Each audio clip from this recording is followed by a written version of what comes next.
What's up, friends? Welcome back to another Timmons podcast. I'm your host, Timon. This is my podcast. I got definitely a banger of an episode here. Very excited to talk with Adrian about his mayoral race. Getting some good stuff, some deep stuff. I think you guys are going to really enjoy. But before we start, what about today's sponsor, Quiet River Massage and Revival, located in Syracuse, Indiana, Huntington Street. Jasmine is #1 best massage therapist out there, according to Timon. She no longer does 30-minute massages. She now does hour and a half, 2 hours. I would for sure book a 2-hour massage. You're not going to be sad about the decision you're making. It's definitely a great decision. I mean, I've been getting massages regularly from her. My wife gets massages regularly from her. It's fantastic. I will say, if you book now, she's got a huge waiting list. Everyone wants to get massages from Jasmine. She is numero uno. So for sure, check her out. Links down below in the show notes. But yeah, please enjoy today's episode with Adrain Riley. Peace. Okay, we're live. Perfect. What's up, Adrian? Hey, how you doing? Right into it, man. I'm doing well, man. I'm doing really well. Yep. Yeah. Good to see you. Good to see you, dude.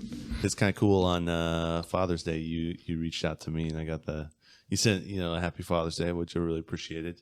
And then you sent your voicemail. Or your voice message. I'm like, yeah, we got to do this. So, you want to kind of tell people who you are, what you are, and what you're doing, and kind of why we're podcasting. Okay. Name's Adrain Riley.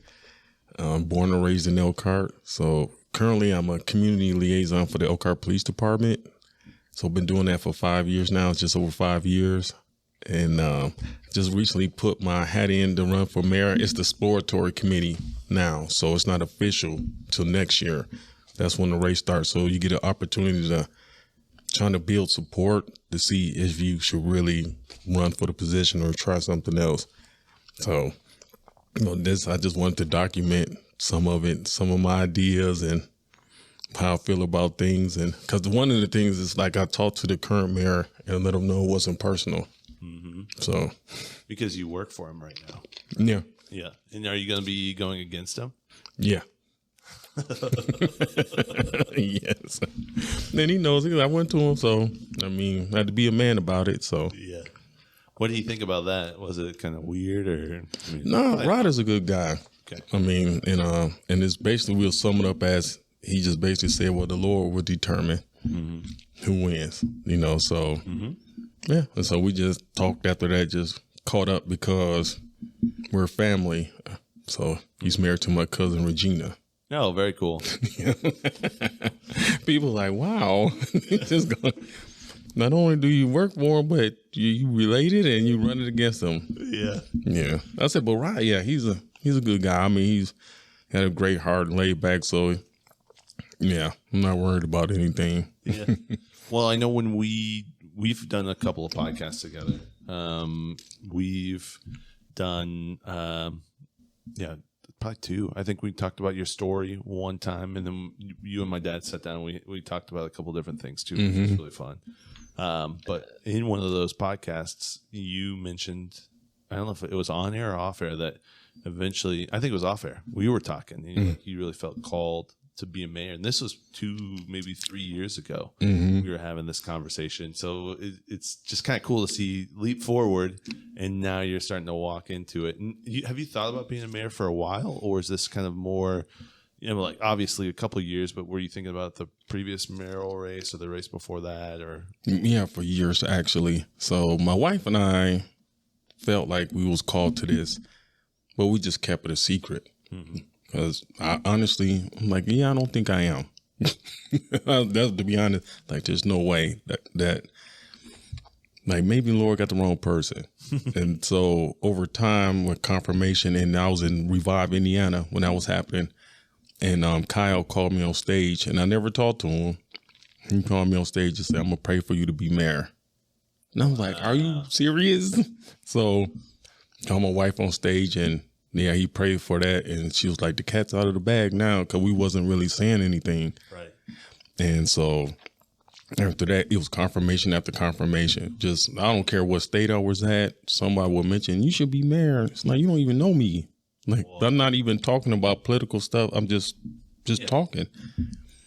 And then finally, some more people came to me about a year ago. They said, you got to do this. Like, you have to, and I just told my wife, like, let's just do it. Like, if the Lord is really leading us this way, let's move into the city. Because I didn't live in the city. So you have to live in the city. Yeah. So move into the city, and that's all right. Let's do it. Right. Well, you've been working in the city, so you're getting you have. And I think this is one of the things that I remember from our first podcast is you had a finger on the pulse of the city's heartbeat because of at Goshen, because you worked in the correctional facility. Mm-hmm. And I remember the conversation we had, as you said. What you do here with these individuals will impact the city greatly because they're like the bedrock, mm-hmm. of the community. And if it's rotting, then your city's going to rot. And if you're building it up and patching it and fixing it, you're going to only see growth and good things. But no one wants to work at this level because it's the dirty, it's the hard, these people are messy, mm-hmm. And so, and that's my favorite level. That's cool. And that's why I always stayed away from leadership positions because I like being on the ground. Mm-hmm. And so, hey, you want to promote you to this? And it's like, no, it's all right. I mean, it'll be better money, but my heart is just in the mud. I want to be in the mud. So, matter of fact, this was another confirmation because I was praying about it. And I was telling the Lord, I was like, I want to be a foot soldier. Like, I don't want to be a general. I like being a foot soldier. And it was at a revival somewhere. A lady came up to me. She's like, I don't know if this is going to make sense, but the Holy Spirit told me to tell you that you're not a foot soldier, you're a general. And I was just like, yeah, it makes perfect sense. Thanks. Yeah.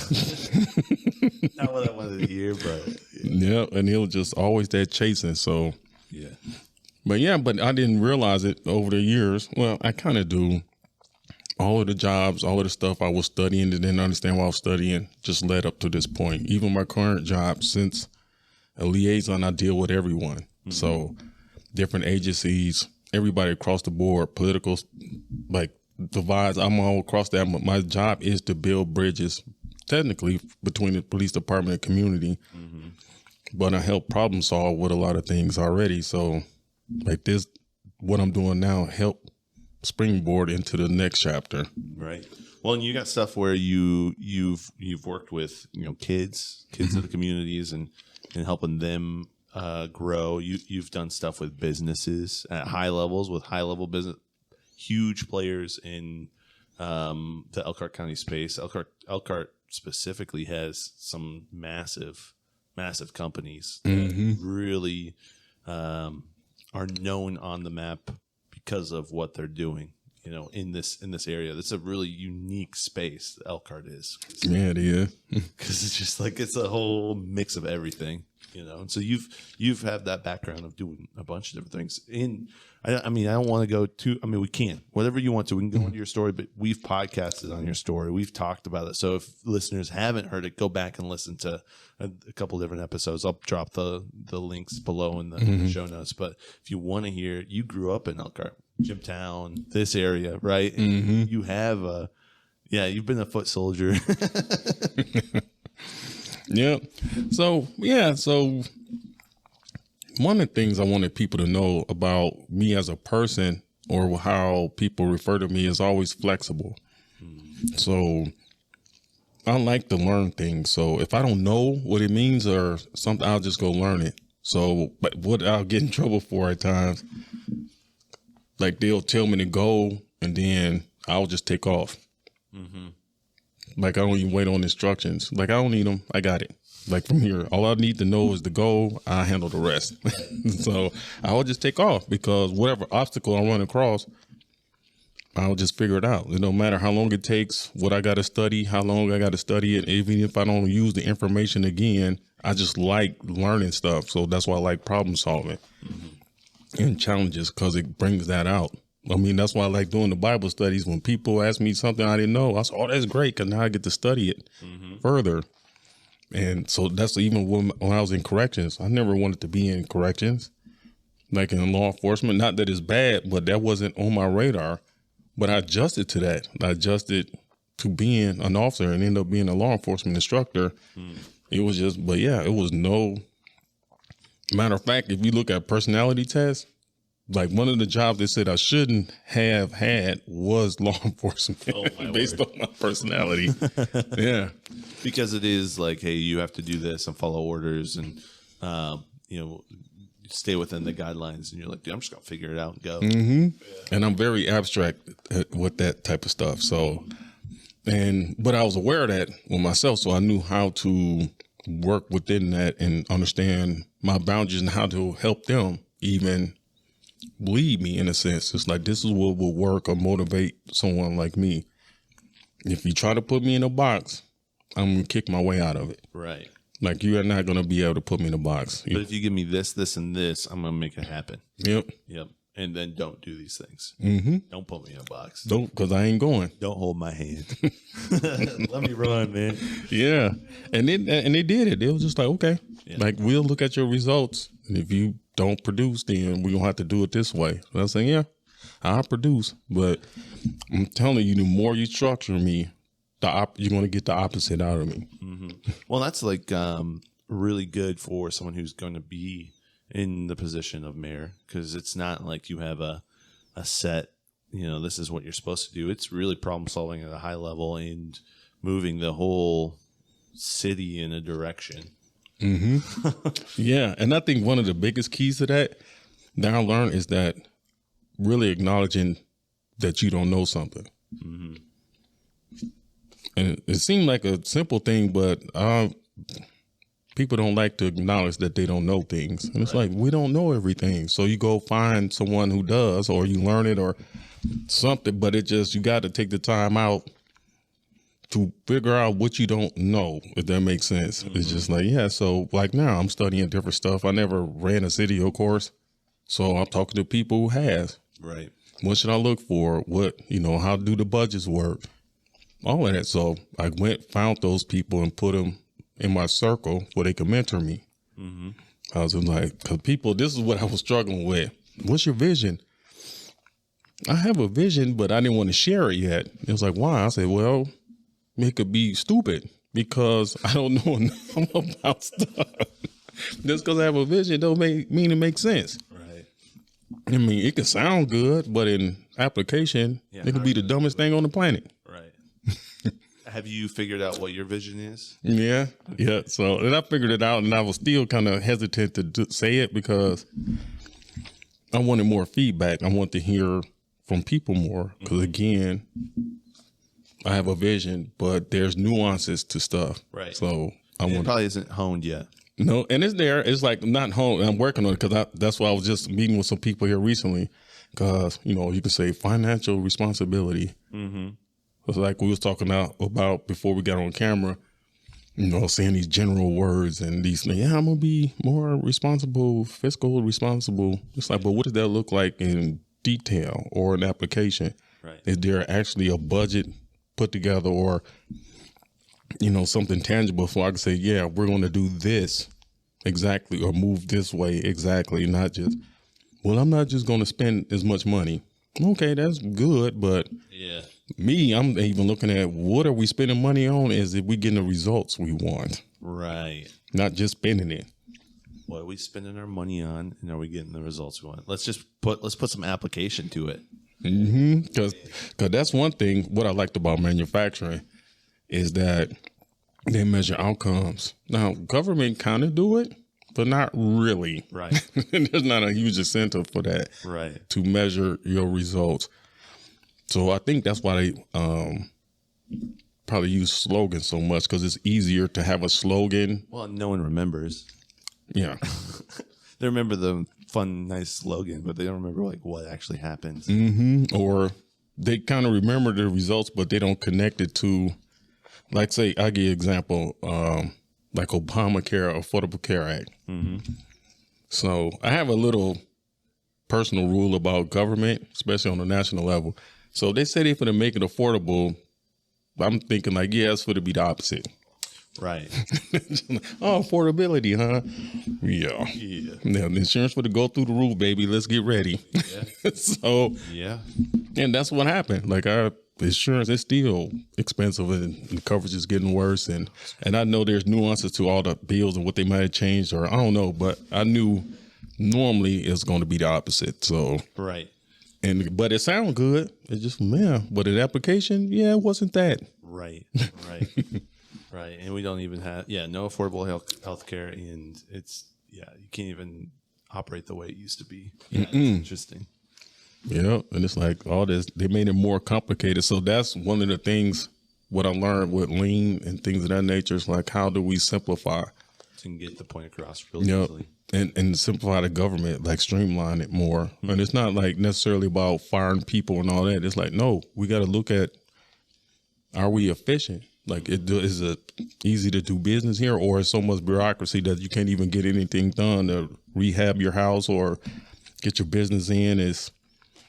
Which I've heard there's been problems, but that's a given. But I wouldn't just hear there's problems and be like, well, I guess it'll work itself out. Like, well, now we got to look at what's the process? How's the process working? Like, how can we improve it and keep improving? So. Yeah. Like continuous improvements. Yeah. And, in a business, there's so many working parts underneath you that are doing different things and you can't pay attention to it all. But if you start to see a red flag or see something, you go in and you go, okay, well, let me take a look at this and let me actually dive into it. And, there's some stuff missing here, here, and here. Let's shore this up. But like when you have so much inflowing and outflowing, you can't be on top of it all, but you can have some simple stuff you can look at. Okay, I know these things need to match up. And if it doesn't, okay, now we got to figure out what the problem is. And I don't think it's complicated, but also the most complicated stuff, you can make it super simple. I believe. And then I've seen that from manufacturing. I think you've seen that from manufacturing. And so. Yeah, and it takes time. And you have to be able to motivate your people, find out what their actual skill sets are, let people actually thrive and what they really thrive in. And you have to train your people. Because me personally, like Lord said the same, I'm become mayor, I'm training my staff.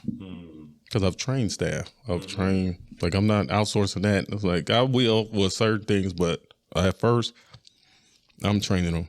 Yes, like I'm sitting them down. It's like, this is what to expect. This is what I'm looking at culture-wise, performance-wise, and the whole thing. And I'm not a slave driver. Like I understand that people will have to adjust and all. So it's like, and I won't come in and shake up stuff because I noticed that with new leadership, they'll come in and wipe everything out. And I'm like, but you might have wiped out something that was working. Right. So just wait a second. Just understand what's happening first before you start. I'm changing all of this. And you've been here 5 seconds. You don't even know anything. You know how it works. And then now no one has roads to drive on, and the stoplights work. And the water gets shut off the whole city. You're right. You don't want to. You don't want to pull something that's vital until you know. Okay. Yep. Because there's a lot of talent, and sometimes there's hidden talent. So. Not even creating a staff to even search that out as well. So for instance, I'm trying to think I'll just use myself as an example. So again, I'm in law enforcement, but they knew how to leverage my skill set. So that's why they asked me to be an instructor. One of the reasons, so I had to put in for it, of course, but they suggested it because I did have a skill set in teaching defensive tactics. And others, so I'm athletic and so still at the age I was at, and even now, but I had to give kudos to them. He's not like the traditional officer, but this is his skill set, and we'll use him there. Yeah, let's leverage him instead of putting him behind a desk where he's just pencil pushing. And confined in a box. Right? I think also for someone who doesn't like to be confined in a box or micromanaged, then it's hard for you to confine other people and micromanage them. You probably do that at the start to train them and to build them. But once you feel like, once you feel like they're moving and shaking, you're probably not going to, you're going to check in and make sure you're guiding, but you're not going to be sitting there like, well, you didn't cross this T and you didn't dot that I. And I imagine that's probably. Yeah. And that's why as a leader, I know that about myself. So whoever I bring in on my staff, somebody has to be that on some level. Somebody has to maintain it, because that's not where I'm at. I know how to do it, and I can train people to do it, but that's not how I move naturally. But I always have someone to balance me out. So when I was working in corrections, Sharon is her name. She was that for me. You're like, Adrian, make sure you do this and make sure. And it wasn't a micromanager. It was just a reminder. She kept me on task. So she's like, I'm sorry if I'm bothering you. I was like, no, I love it. You keep me going. Yeah, because I'd be here on vacation. Like, oh, hey, we have a holiday, and I'd be at work like, what you doing here? It's like, because I'm not even paying attention to the calendar at the time. Because I'm just working. Like, I'm just thinking about coming to work. So she helped me with that, and I know that. So that's what I mean. Be aware of who you are, your skill set. So I will have that person there that kind of, it's like, okay, we don't want to fine tune and get focused a little bit here and dialed in on this level. But yeah. What do you think are some of the major problems of Elkhart? And I'm not saying that, like, because you've got relationship with the current mayor, and I'm not saying the current mayor is, it's just, this is the city. This is how it operates. This is how it functions.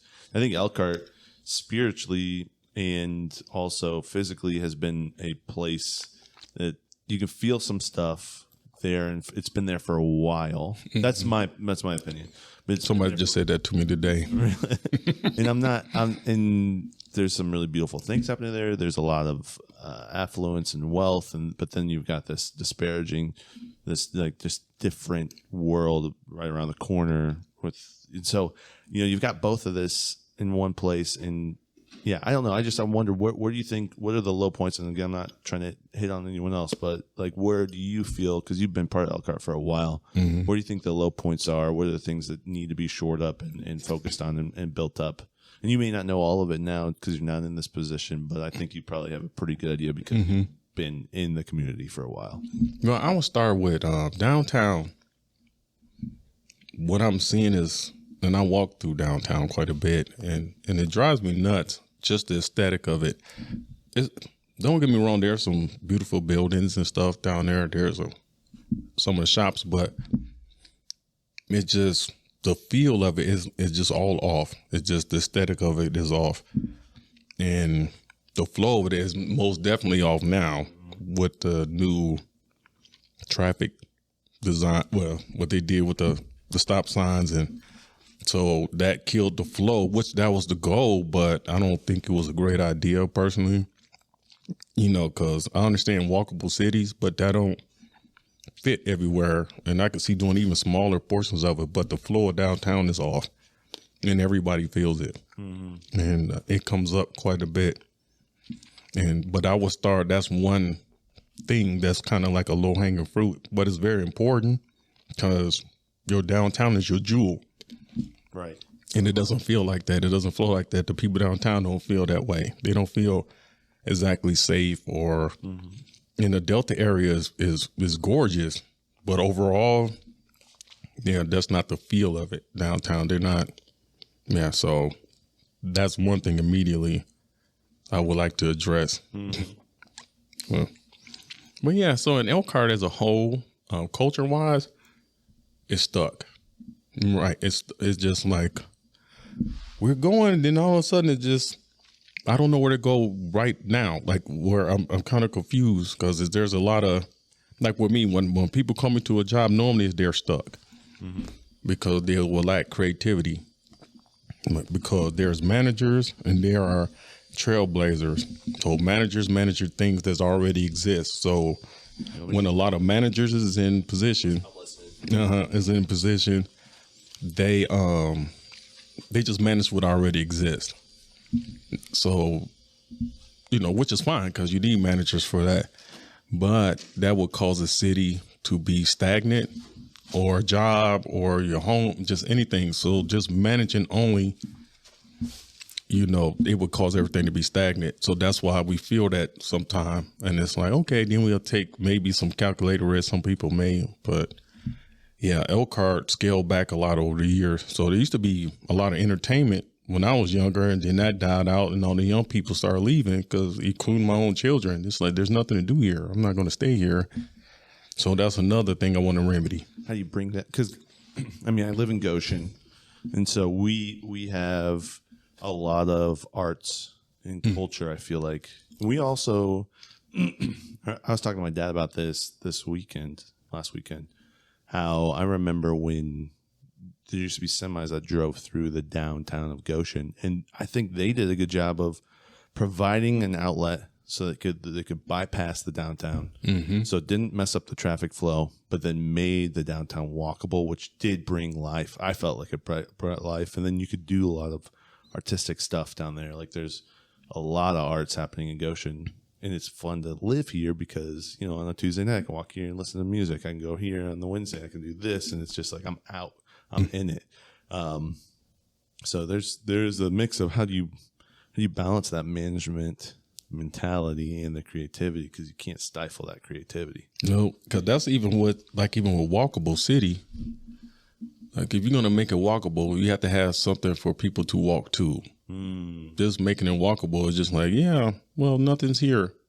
So we're not walking anyway.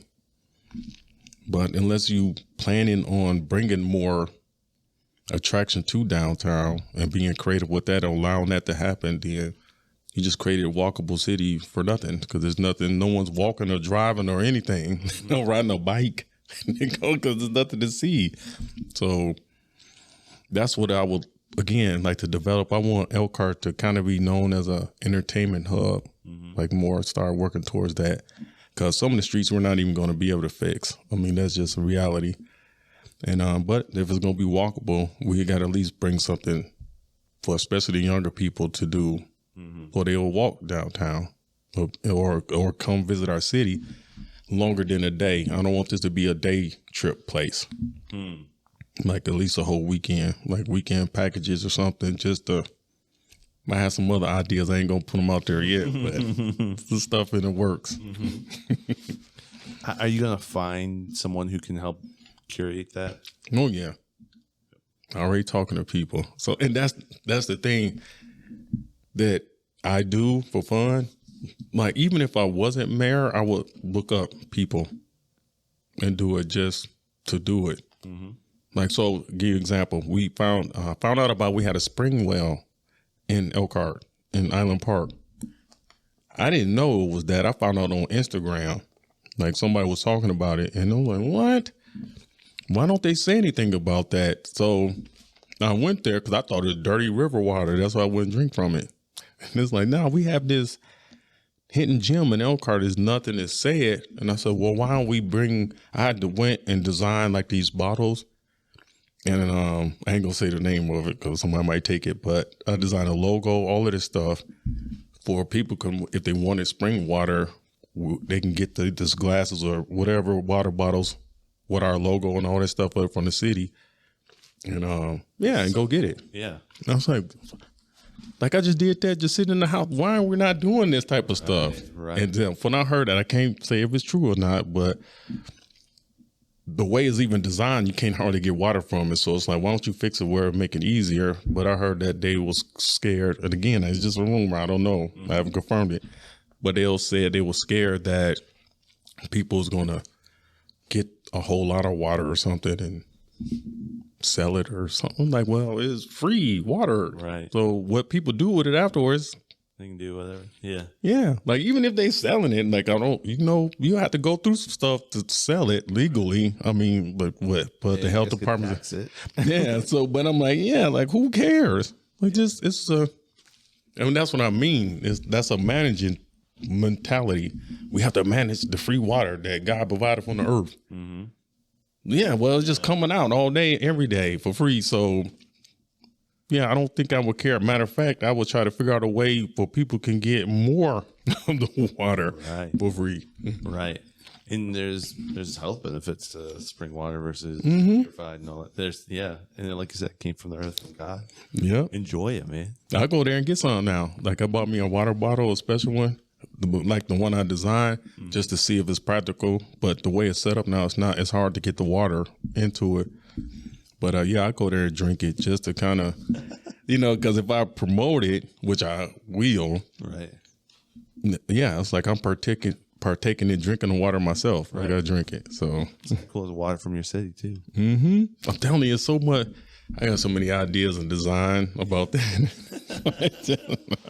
Yeah, that's the thing. That's the type of stuff like to bring the culture at Elkhart a lot, like just to kind of, again, not the stagnant manager part of it, but really just, hey, we got a lot of rich history here.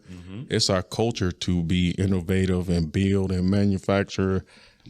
It's a work hard, play hard place.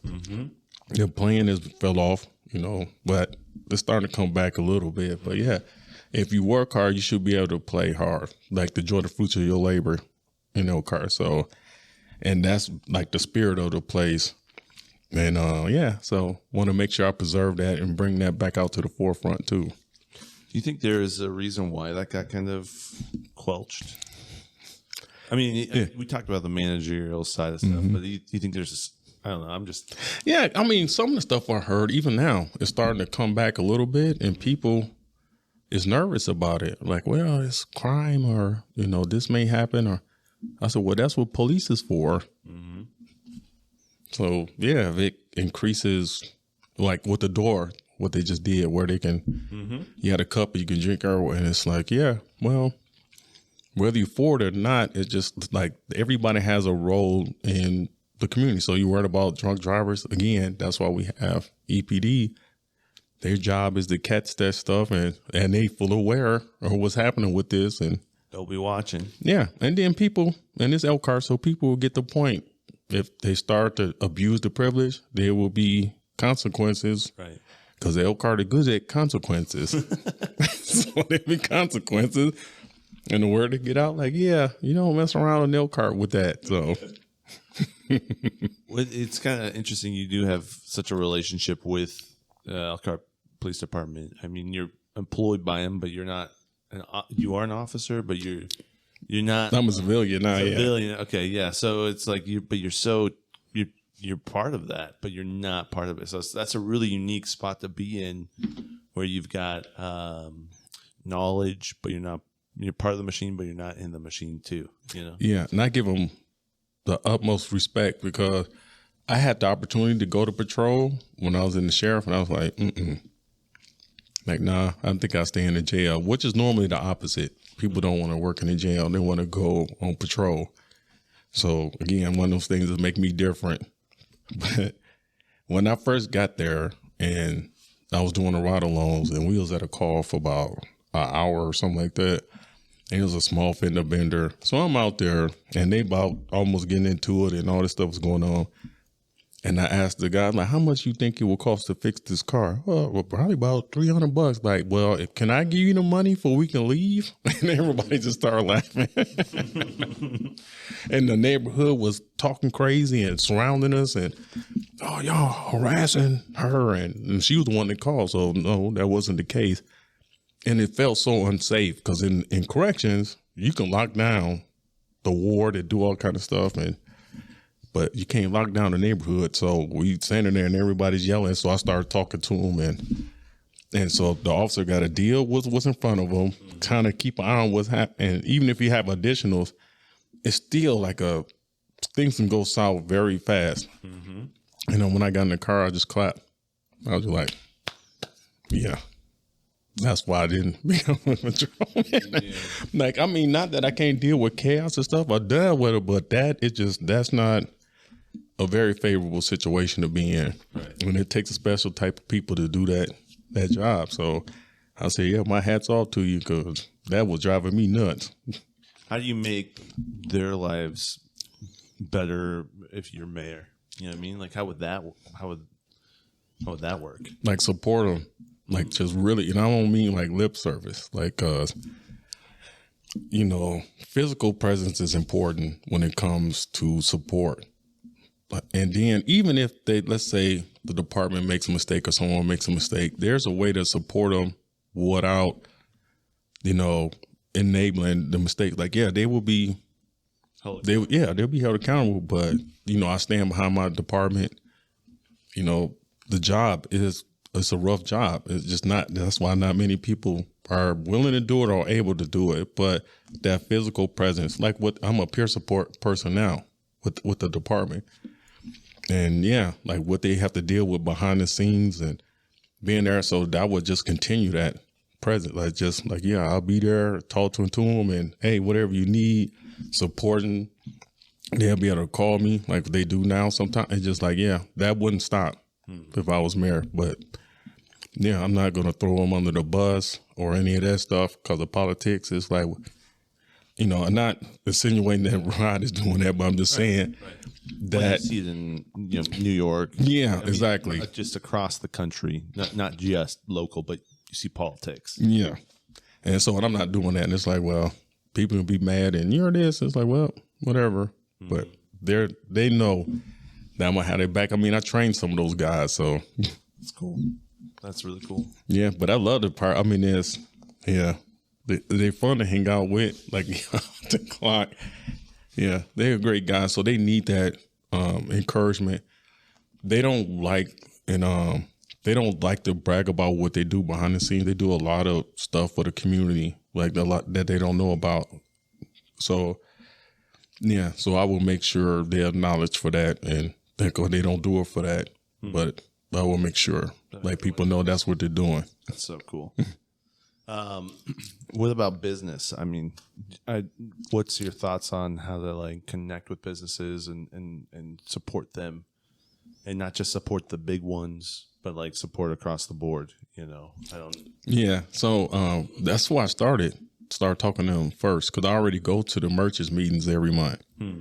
So I've been hearing their complaints or things they like and things for years. So when I told them that I was running for mayor, I started having more one-on-one conversations with them to see what support will look like for them. Because again, it's different than larger scale businesses. And actually there's a guy that goes lobby on a national level for the merchants. So I was talking to him too. And I said, well, I would like to know more about what you're doing and how that affects here Elkhart directly. So, but that's my favorite thing to do is sit back one-on-one, because that's what helps me fine tune things. Cause I'm like, yeah, I'm gonna make it better for business. It's intangible. Yeah, exactly. And I'm big on tangible.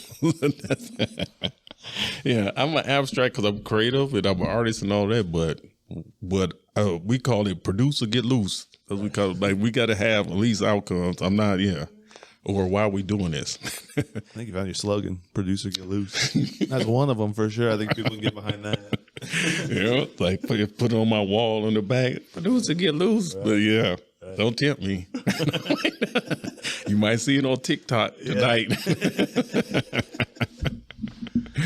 What is so exploratory? You're going through this process, and then what happens next? So if you garner enough support, then what does like the next couple of phases look like? Yep. So I will have to file officially declaring that I'm going to run for the mayor, and then of course working closely with the party because I'm running as a Republican.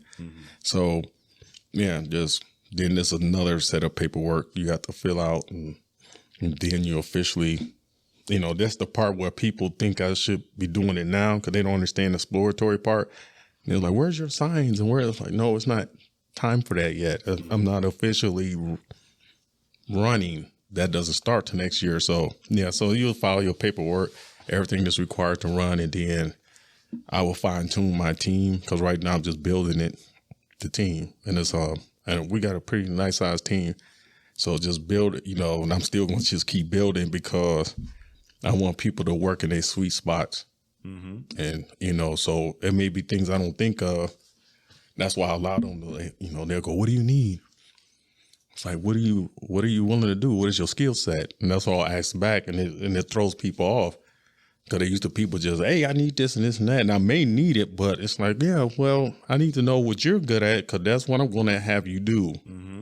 Even if I don't really need it, because now once I heard it, I think I might need it. So I didn't even think of that. So operating that. Yeah. Because people will do it when they flow in when you put them in their natural flow state, you get the best results. Yeah, they just roll. So exploratory happens, and then you feel like this is right. I'm going to go. then because you're building out your team now, that's kind of like what you're doing, building out your team, exploring. Is there any other pieces? Let me go back in the exploratory process that you feel like you need to do from now till when you announce? Just letting people get to know me, just put myself out there in natural settings. So even when I do meet and greets at places, I don't reserve the spot. I did it once, and it was at the beginning, and it turned out that way. It was okay, but I noticed what worked best if I go to a venue and don't reserve it. It just let them function as regular business hours, and I got better results with that because I interact with people, just whether they're from here or they can vote in the city or not. But I do better in a real situation than a manufactured meet and greet. Mm-hmm. It just flows better, and my team recognized that because they was trying to do the traditional meet and greet thing. And when I said, well, I offered that up, I said, why don't we try this and you see how it works. And then once they saw me in that environment, it was like, yeah, that's what we have to do that from now on, because the way you move with the people and in or out, it's like, yeah, it's perfect. And I said, yeah, because that's what I do all day, every day. Right. So, and it makes them more comfortable too. So it's not so formal, or, we just having a conversation about life and working in quality of life conversations, and and interjecting leadership styles and stuff I've done. So it all flows natural. It's not rehearsed or starchy. It's just more genuine, and the people respond better to that. That's cool. But yeah, so that's one of the reasons why I'm here, just trying to get your name out. Yeah, and get people to really get to know me and have like a real conversation, because I don't like. There's political conversation is like so starchy, and it's just so, and it's like, I just like the flow. That's about it. And it's okay. Then we could just relax to talk about heavy stuff. Just be authentic. Mm-hmm. There's something to that, instead of like, these are my bullet points, I'm going to make sure hit them, boom, boom, boom. And then the relationship aspect, forget about that. It's about, it's my point. Yep. And I've seen politicians working room, like with in a robotic way. Mm-hmm. I've seen it. It was like, wow. Like I saw a scout like walk in. Now, I didn't know that at the time, 'cause I'm just looking, because I'm always looking at stuff. So a person walked in, kind of looked around. Then they went back, and then the politician came in, went to the key people, boom, boom, boom, boom, boom, like shook hands, and then he just slid off. I was like, wow. I was like, that was good. I wouldn't do that, but I get why they do that, because especially if you got to go to multiple places and stuff. Like me today, had a meeting today, and I have somewhere else to go, like a couple more places to go tonight. But there's times I cancel stuff, or not cancel, but didn't go because I was just tired or something. But since they wasn't formally set up, you don't have to worry. Didn't matter. Right. Because it's just all natural settings. So can't flow in and out. Yep. I was just like, I won't have to technically cancel, because this is just a regular business or whatever it is, or it's an event. And I say, I'm just ain't going. I'm tired. I'm fried.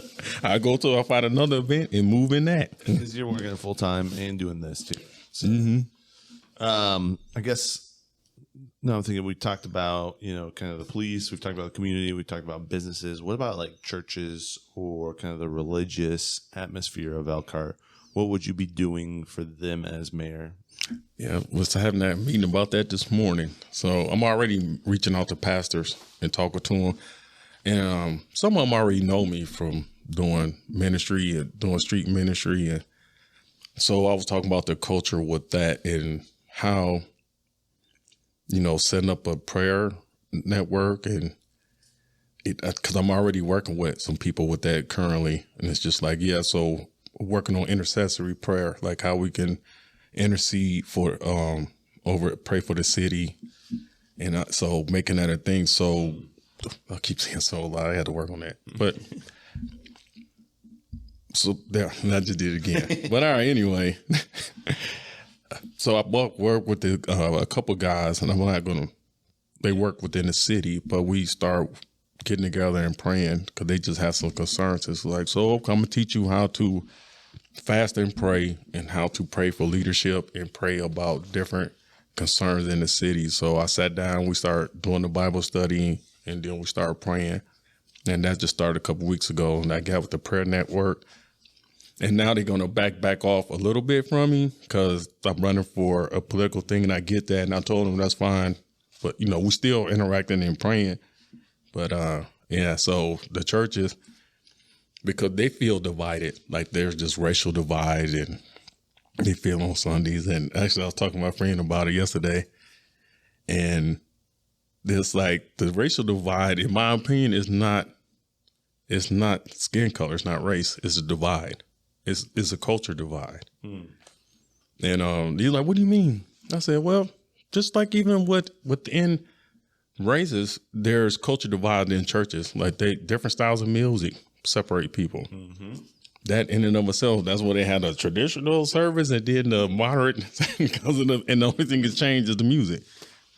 Nothing else, same message, but the music changed. So, and when you look at racial stuff, a lot of times it's really that. A lot of times the style of preaching, the music, and because I've been in all different type of churches, different environments and culture. And yeah, some stuff move you more emotionally. And us, like when I went to a Pentecostal church, and I remember when I was a kid, I had to pick between the Baptist church or the Pentecostal church. So based on my day look like, if I had a lot to do, I'll go to Baptist church because we'll start on time and we end on time. Now, the church I liked the best was Pentecostal, but you go start late, get out super late. But they was, the music was louder and everybody was, yelling. It's just like, yeah. So I like the Pentecostal church, but if I got stuff to do, Baptist it is. So I think working with all the pastors and help build the bridges, but not sometimes helping them even understand. It's like, yeah, it's not even a separation. Maybe we need to reframe it. It's just like, yeah, people just enjoy certain styles and cultures of church, and figure out other ways, just kind of come together, but make Christ the center, and then make sure everybody's drawn to him, and that will bring the body together versus, racial reconciliation. It's like, well, what caused that to work is just focus on Christ. Mm-hmm. That's it. Yep. He's the due north, and anybody who was in Christ, everybody will come together because of Christ. Mm-hmm. So I wouldn't, at least like kind of throwing a punch, like you don't aim at the target, you aim beyond the target. So you don't aim for racial reconciliation here. Mm-hmm. You aim for Christ behind that, because Christ was the one who will bring us all together and unify us together. So that's where the focus should be at. That's awesome. Yeah. I know when you stepped into your position, you went and talked to the mayor, because the mayor was, whether he realized it or not, the keys to Elkhart, the authority to do things in Elkhart, to operate spiritually. Mm-hmm. I remember us having that conversation on a previous podcast. And so what do you feel like if you were in the mayoral position, what things will you be as the authority, either like focusing on? And we don't, maybe that's a subject we can talk off air too. I don't want to like let the cat out of the bag, but yeah. But authority, it's a lot of weight to that, and that's what I pray about a lot. Because again, it takes a lot of wisdom and understanding and knowledge to run anything in your household. Now I'm looking at a whole city and carrying that authority. And I'm studying models in the Bible, like with David and different leaders, like how do they walk in that authority and carry it, right? Because what comes with authority is a lot of attacks too, and how to manage that as well. So that's the one I was nervous about the most. And I'm not talking about, I'm not worried about the attacks themselves. My concern is how I respond to the attacks. That was my... And I remember I made a joke. I probably should say it. I can hear my wife now, like, you better not say that. But I remember saying it, and I'm gonna say it because it is. I am who I am. But I was making a comment at the jail. At the PD, and I said, "Hey, let's go over a scenario. Let's say I make the people mad. Whatever I made a decision, they're really mad. And let's say they come to my house and they protest in my house. Then let's say I take a pepper ball gun and shoot the ground with a ball gun. He's like, what do you think could happen to me? He was like, you'll get an assault charge. I said, yeah, I could deal with that. Started laughing. And my wife was like, you better not tell people that. I said, well, it's a joke. I'm not going to pepper ball people to my house. I need to know what the consequences are, just so I can have that option in case. Yeah, I said, I know I'm that crazy in real life, but I wouldn't do it. I wouldn't do it, but but that's me, like my sense of humor. Like, and I'm super sarcastic too, so I always have to watch stuff. But yeah. But carrying an authority, though, that's the things I was always praying, and Lord was put me through the fire to refine that stuff over the years. So the temper and all those things, and because I would when I was younger, go to 0 to 60. There was no medium. Like, it was just, I was calm, and then I was explode, and then I'll be back to calm right when I finish. I remember you telling me about karate kicking some kid and yeah, just a snap. Yep, and that's it. So as I'm watching what's happening with other politicians all over and the death threats and things of that nature, and so being in that position, you have to really make sure the Lord, put you in a place and put you through fire to get you to be able to handle that. Because I know in my flesh, if it's unchecked, how I will respond potentially. So that's why I was just talking to somebody about it yesterday. I said, boy, I got that Moses spirit. Like, break the tablet, smash the road. Yeah, like Moses. Yeah. So, but people don't believe it. Like, when I talk about it, because my campaign manager, she said that she interviewed people who work with me and everything. She said everybody was concerned about you running because they never seen you mad. That's the consistency. It's like, yeah. But there have been people who've seen it, and trust me, you don't want to. Right. You don't want to see it. But, but it was great. So that was a good testimony to hear that. It's like, yeah, like, I'm concerned about it, but throughout my whole work career, everybody's like, yeah, we never even in use of forces in the jail, I was never, you'll see me on camera and I'm like smiling. I'm not even upset. It just, I'm just doing the job. That's crazy. Yeah, you've been trained for this. That's wild. Yeah. So let's go back. So you do the exploratory, and then you put your hat in the race. And then what does that look like after that? So then it'll be official. If it's no one else running on the Republican ticket, then that would just be Rod and myself. But if somebody else decides to run on the Republican ticket, then we got to have a primary. Like, we have to win a primary to move forward. But yeah, but that's where the stuff I'm holding on to and talking points that people really want me to go deep into. Wait. Yeah. Because you got to see because then if you know your opponent, you don't want to release that yet. Yeah. Yeah. Understandable. Yeah. And I get the rush, but like, well, yeah, it's like, And I said, I could totally be wrong. This is my first time, but I think it just should be coming out in layers, just over time. Again, we were talking about attention span. Like, some of the heavier stuff, I want to wait till because they'd probably be then forgot by it. Something positive or something, they may forget that. Like, if I do something crazy or stupid, they'll probably remember that forever. If I try to do something or explain my position, I want to get it more closer to the time because people remember it more. I need it to be fresh. You need to stick. Yep. And you're gonna work on those ideas till they're, like I said, honed. Right? So it just hits, boom. Yep. And then it'll just be a flow state, because that's what I was talking about. This is also new, so I haven't hit my flow yet in it. So just going around political stuff and having political conversations, like literal political, because I could talk about ideas about stuff, but now it's a little bit more rigid in the political lane, which I'm not used to. This is where I stand. Yeah. It's tough. Yeah, and I was like, yeah, I get that. Yeah, that's where I stand too, but it's just kind of flat. Flat. But yeah, I'm getting there. I don't know if it's me personally, like, as I've grown, my ideas shift and evolve. They're not so stuck in, like, this is how I have to think. I have to think like this, and this is what it is.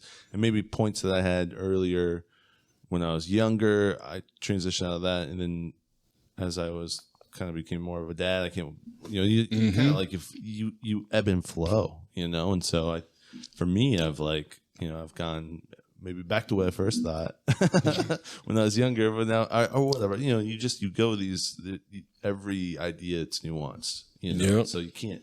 I think it's hard to be like, hey, this is exactly what I believe. I mean, you can have some stuff that's like pretty set doctrine that you fall back on, but principle wise, but like for every issue, you can't have it's gonna be hard to draw a line, and people want that. Like, oh well, he doesn't hit this box, or he does hit that box, or whatnot. And I get it because nuance is hard to process. So if to overgeneralize it, most people don't want nuance because that requires more thinking. And not saying that people were dumb or anything like that. It's just not. If you don't have to think that much, you just won't do it. Because people work. People got a lot of stuff on their mind, so they want everything short, sweet, to the point. It's just easier to manage mentally. I am the opposite. I am a total opposite. I love nuances. I love just all of that. And like it was people like, I don't want to overwhelm you. Like by all means, overwhelm me, because even if I don't get it, like I would just work on it. Like at home, like it just, my wife, she could tell I'm doing it because I already had this look on my face, and I'm just working out stuff constantly. Like, so in different models, because my mind is always running. But I noticed that with people, so that's why I'm creating a new flow state in a sense where I can accommodate that. Because again, the nuances is hard to process. Yeah, how do you put your nuances in a slogan that's really super just short and sweet so people can get it, but not feel like you're checking a box? You know what I mean? Like, Yeah, and I put out a few things out there about that, but because that's the thing. It's like, how do you explain nuance? That's why it was always so hard for me. Like my sister said this one time, she's like, "You the only person I know they create jobs for you," like because it's even hard to put me in a box, even with that sometimes. But it's just like, because I live in that nuance openness. Like it's just, if I'm operating in what system can I use? Krav Maga. I use that system, martial arts system. So basically the philosophy is you use what you need and discard the rest. That don't mean you don't know it. It's just you only deal with what's in front of you and you use what is necessary then. So the more you know, the better you will be at adapting. And so that's kind of like my life philosophy with stuff. Yeah, that makes sense. That's why my garage is full of tools, right? If I'm building a chicken coop, I'm going to need a hammer and a saw, but I'm not going to need, my, to blow up my tire or to take out, the jack to lift my tire. You know what I mean? Like you have to have all the different things to be able to, okay, I'm dealing with this problem. How do I use this tool and this tool? But I need all the tools there, or I may have the problem, not the tool. Well, okay, shoot. Yeah, and this like, again, it's hard for people, and I realized that even working with my team, because I work that way and I think that way. But some people need instructions, like specific, like I have to tell them I need this, and this. I'd rather just say, this is the outcome I want, and you handle it. Right. Get it there. That's how I work. But not everybody worked that way. So like, yeah, we got to give them the tools and show them how to use each tool. It's like, yeah, it is what it is. That's why you're going to be training your team. Yeah. So they can be effective going forward. Yeah, that makes a lot of sense. Yeah, and that way too, they won't. It'll be a level of fear because what if I mess up? It's like, if you ain't messing up, you probably ain't doing your job because you're going to make mistakes. You make calculated risk. It's not, I don't care if you mess up because I know you at least moving. So we can always correct mistakes later. Yeah, but you're heading out. Yeah, it's good. Yeah, just don't turn off all the water for all of out there. But I got kind of maybe one more question, and then maybe we can pop a beer and talk about the fun stuff. What does Elkhart's like demographic look like when it comes to, so like Rod is Democrat. Is Elkhart majority Republican, majority Democrat? Is it going to be, have you seen some of that stuff? And is it going to be an uphill battle? Is it going to be tied, or what are you feeling like thinking through as you're just initially looking at the landscape? For what I heard, I haven't confirmed this yet, that it's mostly Republican, but they're not Active. really and and a lot of Republicans live in that county, so that's why Elkhart County is mostly Republican, and the city government is about all Democrats except for one. But I don't really think it's going to be that much of an uphill battle because of my relationship with the city, because I worked across the board with Democrats, Republicans. People don't vote or don't even care, so I have built relationships across party lines. And I work with them. Again, I just look at output. So since I work with different people already, it may not be as bad because I have a reputation for it already. And that's what someone else told me today. They said even when we talk to Democrats, like for one, they were surprised she was even a Republican. And it's like, well, nobody ever asked. But then it's like, yeah, even amongst the Democrats, they spoke highly of you. And I said, oh, well, that's good to know. Because I don't bring up politics or stuff. I just, there, when I'm working with everyone, we're there for a reason to figure something out or work together or help someone. And that's what I'm there for. So I don't bring nothing up. And no one brings it up to me. Like, how you feel about this? How you feel? Nope, everybody, we just do our job and accomplish a goal. Work together. Is there anything else you want to talk about for kind of the race or things that you want to get out to people so that they know? I wanted to get out this month's philosophy, and then, like, again, this is the one we talked about right before. Okay, yeah. All right, let's grab a beer. What is that? Yingling. All righty. No, it's not an IPA. I know you. Oh. Is that okay? Oh yeah, that's cool.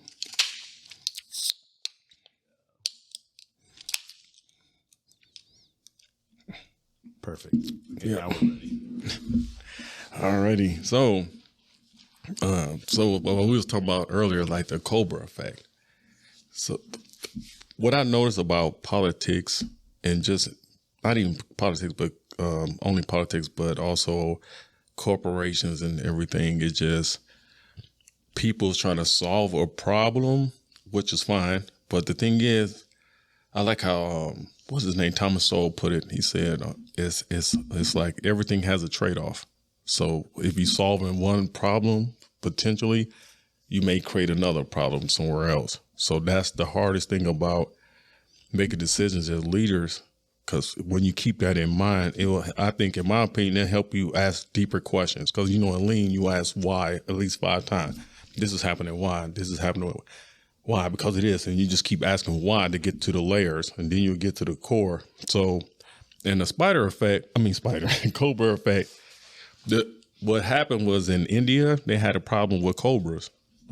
So it's like the government decided that we're going to pay money for people to capture the cobras and bring them in. So of course, an entrepreneur decided that we're going to raise cobras. Well, we can get the money. Once the government found out, they cut the program, and then the people who bred all those cobras released them. So they actually had more cobras before the project than they did, after the project, before the project, because of that, because of stuff that you don't think about when it comes to, legislating or whatever. So you was working on solving a problem, but you made a bigger problem on the back end. Numbers have doubled. Mm-hmm. And that's why you need people with different skill sets and thinking or whatever. Because I'm sure somebody probably mentioned like that might happen. Mm-hmm. But, oh no, just like the guns, why you don't see the gun buyback programs, why that don't happen. Because people just bring in garbage guns. Right. And they wasn't really getting guns off the street. Right. And they're getting cash so they can go buy better guns. Yeah. It's like, so, and then they're not getting, and that's what I mean by the nuanced stuff and the part why I want to have conversations with people, because when they're like, well, we got to stop the gun violence. And it's like, well, you're not. Just that simple. I mean, I understand it. I understand the slogans behind a lot of this stuff. But in reality, you're just not. You can slow it down or whatever. There's things there's layers of things you could do because it's a complex problem. but you have to be careful not to apply the Cobra effect, because you can make legislation that you're trying to get rid of guns and it's just going to make it worse, or it's not going to affect anything at all, because they really don't understand how criminals think at all. Right. Because you just give criminals free.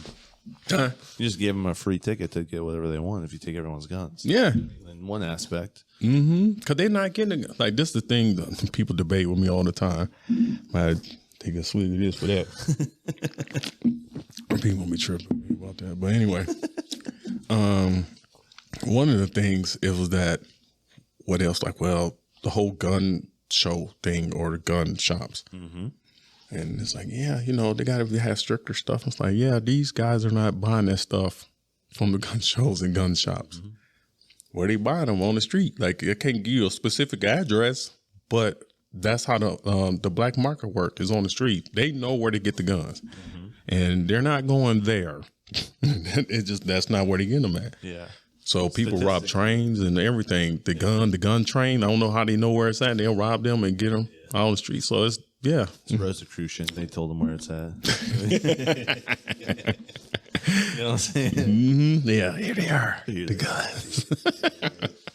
Well, it's not that far off. I mean, it was a guy I know, and I'm gonna have to be vague because actually I don't even know where he's at now. But he was a part of a gang in Chicago, and it was a certain section of that gang, and they was talking about how they had people, like, when shipment of stuff or dope and stuff come in, like how they had people who allowed it to come into the harbor, all this kind of stuff.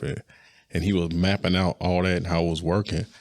And I said, yeah, a lot of people don't even know that. I wasn't surprised by any stretch of imagination, but it's like, yeah, a lot of people don't know behind the scenes what's happening. Again, they don't understand the underworld, which is good because that means they've never seen it. Mm-hmm. But having at least somebody on your team that may understand the thing you're trying to legislate or affect, like, that's very important, because that's, again, like what I was saying, I have to admit what I don't know. Like, I don't know certain things. So if I want to affect the city or grow the city of business, it's like, yeah, I need to talk to business people in detail to make sure you can create a win-win, like an equilibrium, if it could be done. So, because that's the best results for you. What you do is best for yourself and the group. Right. So that means I have to have tons of conversations, and all of that. It's just, but yeah, because I don't want the Cobra thing to happen if I can help it.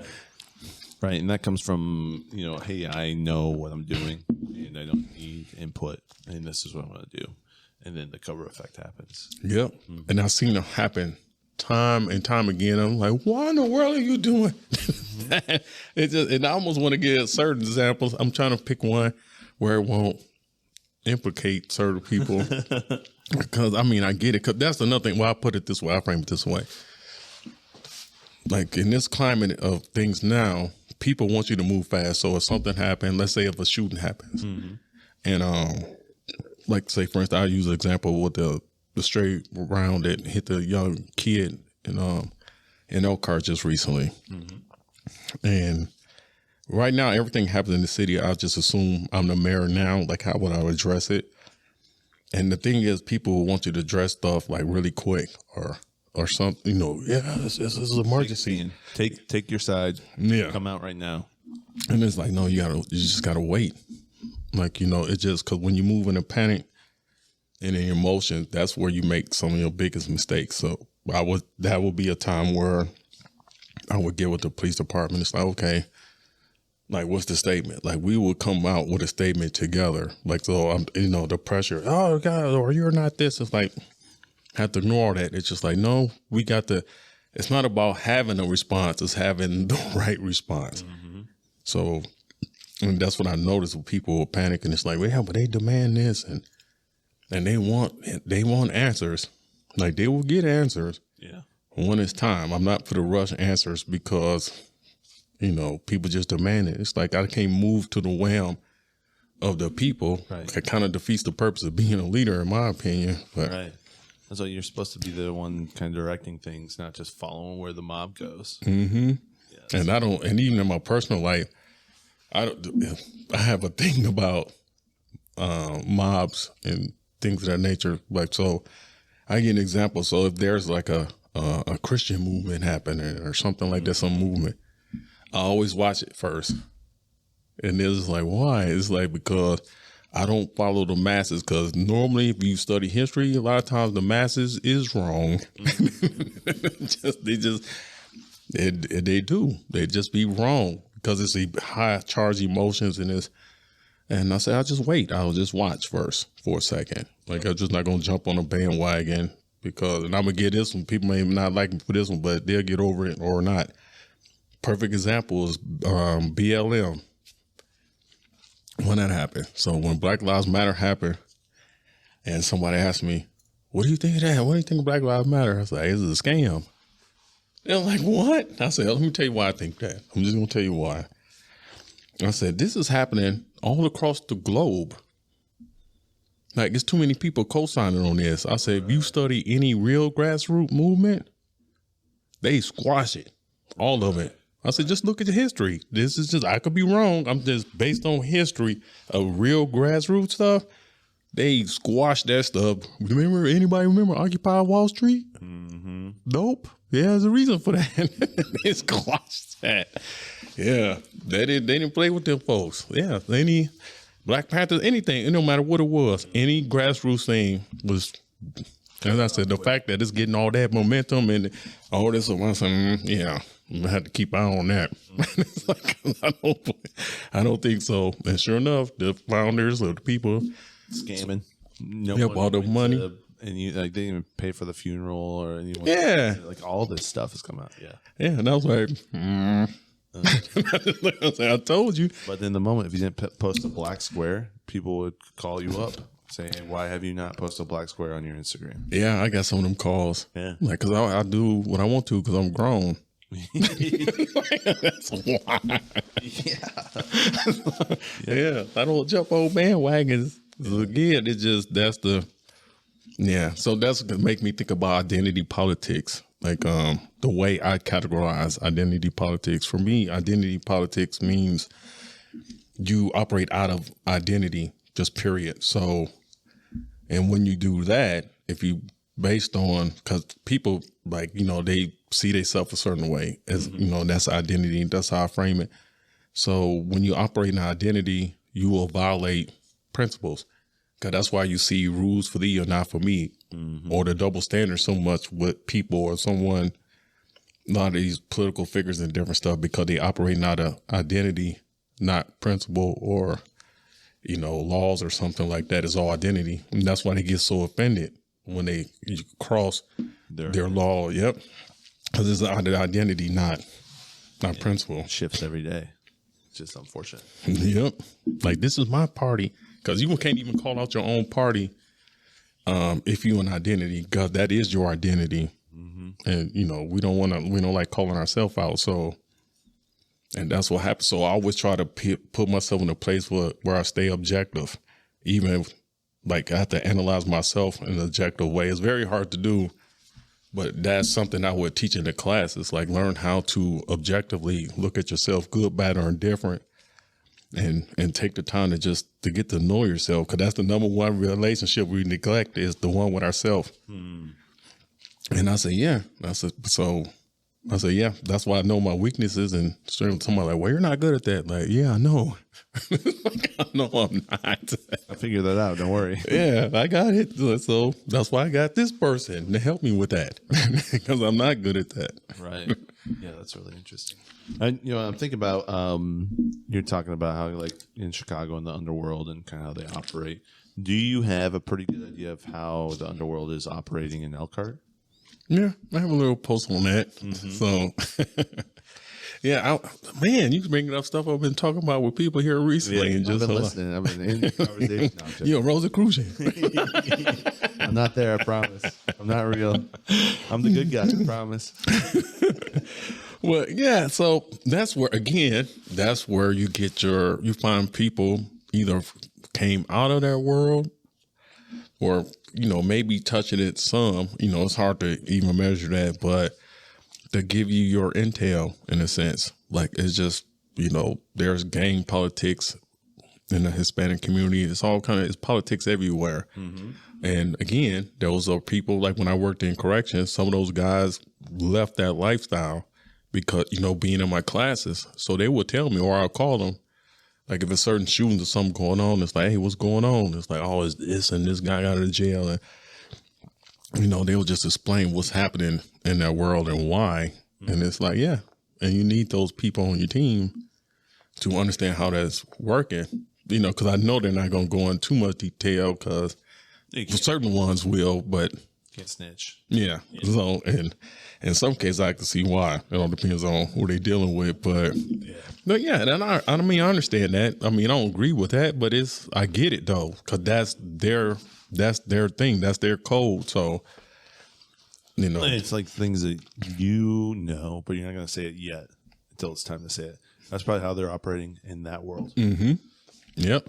Even when my nephew got killed and some people wanted to get at him, like a couple of them actually came to me first. Like they was like, yeah, we know you're a good guy and, you were in church and everything. You would never do anything like that, but we will. And it's like, don't do anything. Like if you find out anything, we already pretty much knew everything, but it's like if you find out anything or where they at or whatever, tell me, because I know you ain't telling the police.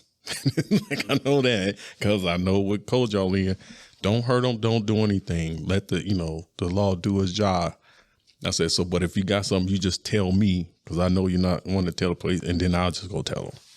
So, yeah. So, but that's it because I know ain't no sense in trying to argue with them. Well, you need to be like, protect the community. And it's like, yeah, ain't no sense in having that conversation because they code is their code. Those who actually live it. So it's just like, yeah, well, just tell me then. Yeah. I'll be aware of it so that I can act accordingly. Yep. Yeah. Because the underground, that's where, again, with laws, this is a big funny one I like to laugh at when they trying to find laws to stop criminals. And it's like, you know what the word criminal mean, right? They break the law. You're not, that's what they do for a living. Some of them not for, some for a living, some is just they have, if they break the law, it's because they're trying to solve a problem they don't know how to solve. Right. Legit. So I say, yeah, making more laws is not going to stop them. Now, you can create laws to increase penalties or something like that, but to stop them, you're not, because they're criminals. Right. It's not going to work. And it's like what it is, it's called, I think it's projection. When they trying to stop them, it's like, well, this will stop me. Well, yeah, because you're not a criminal. That's why that would stop you, of course. You think it will work because, yeah, it'll work on you. But again, you're not a criminal. Criminal don't care about that. And that's why when I would work with them in the class, the high-risk offenders, I didn't have a lot of rules or a lot of structure because the more structure you have, the more they would just power struggle with you. I learned that like early on in my career. So I took away the power struggle and then left the outcome, made sure they knew the outcome is totally in their hands. So you can do the work or you cannot. If you man enough or woman enough to deal with the outcome, get down. But I'm not going to argue with you because I'm going to teach the class and I'm going to go to the house and yeah, I pray for you, but I'm not going to lose any sleep based on the decisions you decide to make. Right. And then they would just do the work. No problems. Because, yeah, it's like, I'm not going to work harder on you than for you. Like, and it's you, I'm not going to work harder than you. So, and that's what I did when I was training certain staff. It's like, if you working harder than the clients, you're doing it wrong. Like, you should not be working harder than them. Yeah, they should be the ones doing it. Yep. And then let them own the decision. So, yeah, and it just worked out. That's why I work with a lot of the high-risk offenders and stuff. They will have me do it because they're just like, you good at it. I was like, they the easiest. If you know if you understand who you're dealing with, it's easy to people to work with. Yeah, set it up right so you don't. Yeah, I can see if you put them in a box, it's gonna be tough. Yeah, and that's what even like I'm dealing like with different types of people, like say the business owners, officers, people who work at different agencies like outreach agencies. So there's all different types of mindsets with that. like in different personality types. So which I've studied for years too. And again, that's kind of what helped reduce, I think, like negative outcomes or reduces. I mean, yeah, kind of reduce it because again, the more you know about people and what they're on and not necessarily even argue with them, it's just like, okay, where can we find the win-win in that? And I think that's where government get inefficient because it's easier just to say, we just going to do that and just be done. And again, you can't do it in every situation. Sometimes you just got to make a quick call. But if there's no rush, it's like, no, you got to take the time and hash all that stuff out. And it takes time to do that. And it's a skill. It's not like somebody like some people just born with that ability. Like, no, you're not born with that. You have to take the time to learn. Because I didn't always have that. It's like you have to take the time to learn that skill set, to work with people, even if you don't like them. Like, 'cause people don't like to do that. I don't like them. Like, what does that got to do with business? Right. Do it. Yeah. What I've asked you about police and the community and the businesses and the churches, but I guess I didn't even touch on politicians, especially if one out of all of the people who are in political power now is Republican, and you're going to be coming in as a Republican into an environment that's not a Republican environment. What's your strategy on that? Yeah, well, one strategy is the push-pull method, like in Tai Chi. So Bruce Lee kind of explained this way. It's like when his opponent expand, he retract. And if they retract, he expand. So it's just not power struggling. Like everybody pretty much want the same stuff. The thing is how you get there normally is the issue. So again, just listening, trying to figure out what everybody's at. And again, I have a relationship with them already.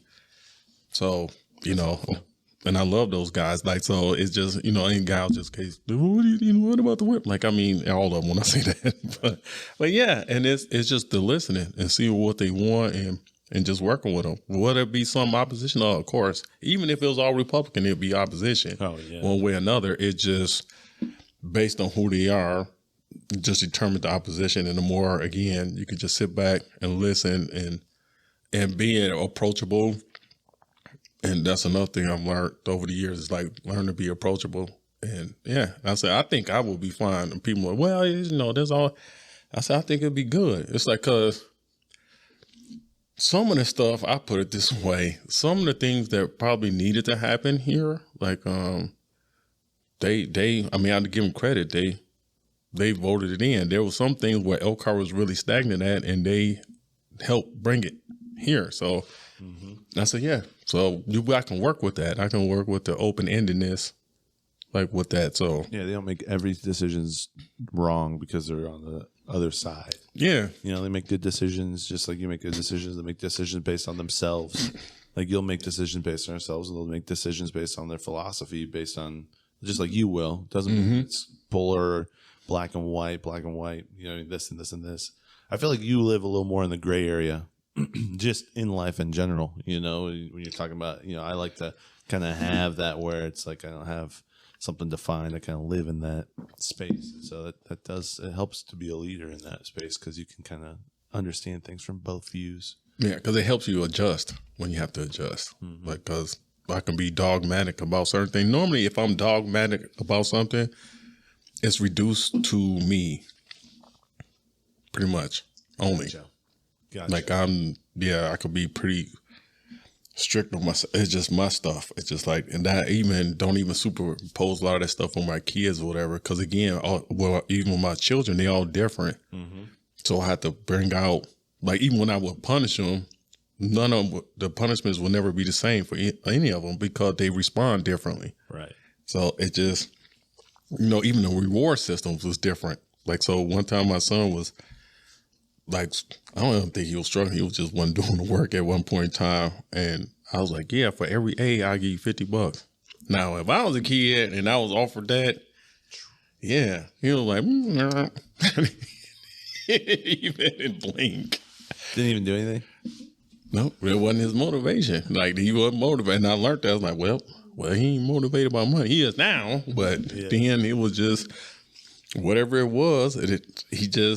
he wasn't investing. So when I started really paying attention to him, he's very relational.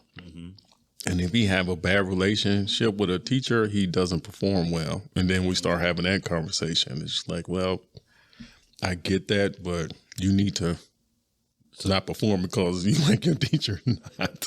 Change that skill set. Huh? You got to change that skill so you can grow it. Yeah. Yeah, it's not, it'll be all interesting. And so, and my daughter's machine, so she's the structured one. Like, I mean, it's interesting to watch her work. She's the one we'll be in church and she will be writing out, like, so you already have a program for church, but she will be making her own program. Like, she'll be writing out what's happening, like in order. Like, it's the, yeah. Yeah, she went to college to be an accountant at one point in time, but then changed her major because she's like, no, I can't. That's a little bit too boring. But she has that kind of mindset. So again, her reward stuff. So when, say it all to say, like when you working with the different politicians and different values and stuff, it's just like, yeah, just understanding them, taking your time to know it and what motivates them and move accordingly. And then again, it just takes time. Yeah, that makes sense. Is there, we've done an hour and a half and I don't want to keep it too long. I know you said you have other things you have to do. Probably already way past that, but is there anything else you want to talk about? No, I think we covered quite a bit stuff today. Like, but yeah, it was a good time. Yeah, I mean, to be fully transparent, like some people wanted me to be on their podcast. They asked me to, and I told them I'd get to it. So I know if they see this, they're like, why you didn't come? It's just like, yeah, again, it's timing. Like, I'll get to you guys eventually. I'm gonna get to some other people, but I just didn't feel ready to go to them yet. So I love it. I appreciate you coming on here, man. yeah, thanks for having me. It's really fun. Where can people find you? Where can people follow you? How can they get activated and join you? See, I'm glad you mentioned that. See, that's why I need people, because one thing I'm learning to do, first of all, I have to promote myself, which is, I don't do that normally. Not comfortable. Yeah, I just work. Like, I mean, it's just, but you can get up. I'm trying to pull up my actual link. So Riley Heart for Growth on Facebook is my campaign. Facebook. Riley Heart for Growth. For growth, like Elkhart, but heart, right? Yep, just heart. Yep. And the number 4 or FOR? What's that? Is it the number 4 or FOR? FOR. Okay, for growth. Okay. And then there's my Instagram. It's the same thing. Okay. Riley Heart for Growth. And we probably should have made it for. How did you mention it instead of the word for? Okay. But it would have been slick though. But yeah, so that right now is Instagram and then my TikTok. And we'll pull that up. So I probably should have a cheat sheet. So it is. Over here, switch. Make sure it's all the same thing. Yeah. So my TikTok, the same thing. Riley Heart for Growth. Perfect.